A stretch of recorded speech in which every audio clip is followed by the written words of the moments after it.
How you doing, guys? So now I've arrived in Bangkok, Thailand, to work, not a holiday. I got a job with the ECC, a very big language school in Thailand. At least it used to be. It's not run by the government, it's privately owned.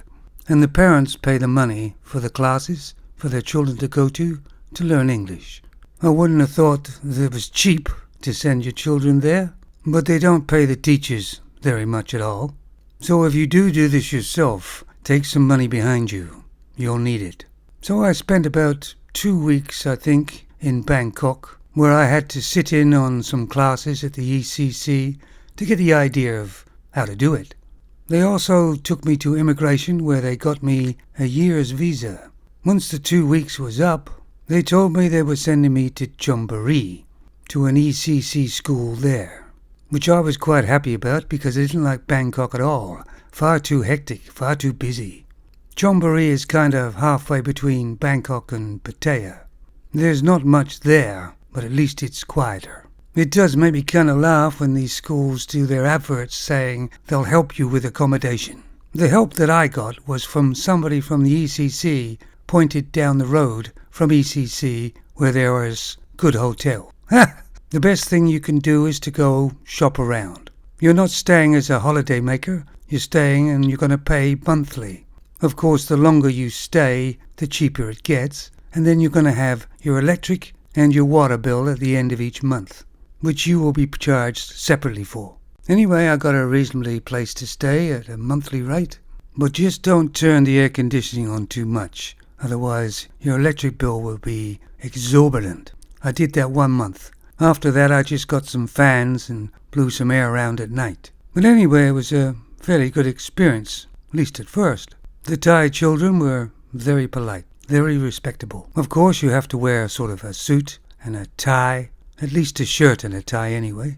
Not hard to get in Thailand. They're all over the place, on stalls, at next to nothing.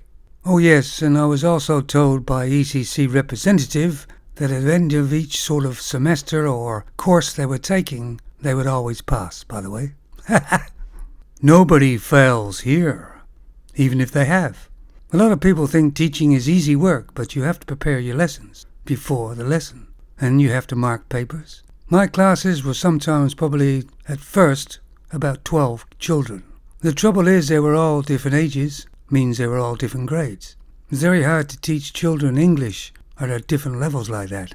But apparently I was fairly good at my job because the classes kept on getting bigger. I guess the children liked me, because I used to teach with humor involved.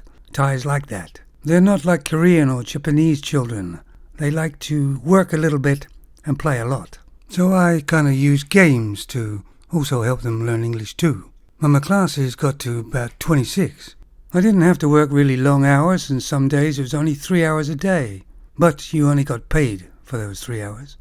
Generally, when I had a couple of days off, I used to go to Pattaya, get a place down there, and pretend I was on holiday again. Then I kind of met up with this one girl down there. She was a bar girl, but very realistic and quite fun to be with. We had a damn good time. Generally, when I went down to Pattaya, I used to see her. But then came a time when the work was a little bit more hectic, and they split my hours up all over the place, and I couldn't get away. And then there was a knock on my hotel room, and it was the bar girl from Pattaya. She said she got sick of the bar and wanted to come up and visit me, which was fine. We had a damn good time. She used to wait for me in the room while I did my work, and we'd come back and we'd go out and have something to eat, have a few drinks. Guess she was there for about a week, didn't pay a penny. And then one night there was a knock on the door. So I went to the door and opened it. And it was the mama-sang. The mama-sang for the bar that this girl had come from. And mostly mama-sangs were bar girls before they were mama-sangs. Mama-sangs are the people that own the bar now, usually females. She wanted to speak to her bar girl. So the bar girl went outside and they had a talk. But it turned into a hell of a screaming match. The thing is, mama-sang had also brought her boyfriend with her, who was Thai, and also most of the bar girls, who also were yelling at her. And I could also hear from inside of my room something physical going on. So I opened the door, and the mama-sang was actually beating on the bar girl, so I pulled her away. Anyway, I told them that they should leave, which they did, and of course the bar girl I was with was in tears, of course, but she still wasn't going back to the bar. But the next day, she decided she would go back to the bar, and I didn't really see her much after that. When I went to Pattaya, I walked past the bar I got her from, and she was there, waved at me, but the mama song kind of gave me a dirty look.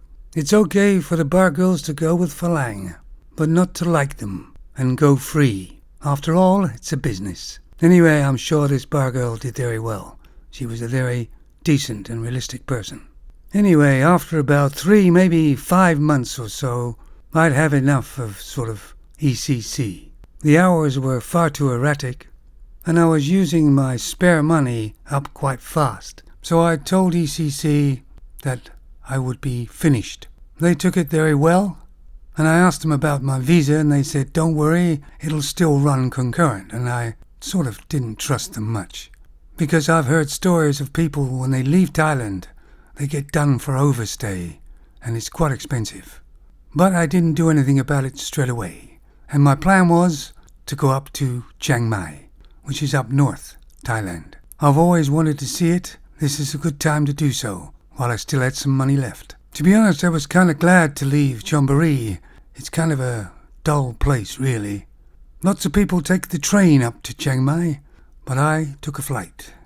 And I certainly wasn't disappointed. It was a beautiful place. Mountains all round. The only thing I didn't like about it was the square. Traffic goes around the square 24/7. There's no break in it. But you don't have to go too far to Chiang Mai to find beautiful countryside.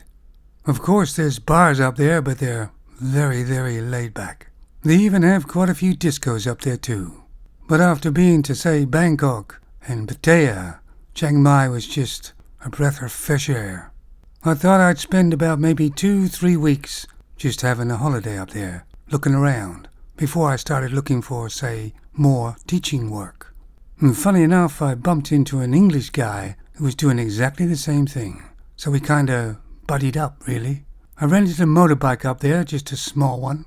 At the time, it was about 150 baht a day. But if you rent it for, say, a week, 2 weeks, or even longer, you get it much cheaper. There doesn't seem to be too many traffic laws up there or anywhere in Thailand at all. You've got to take your chances.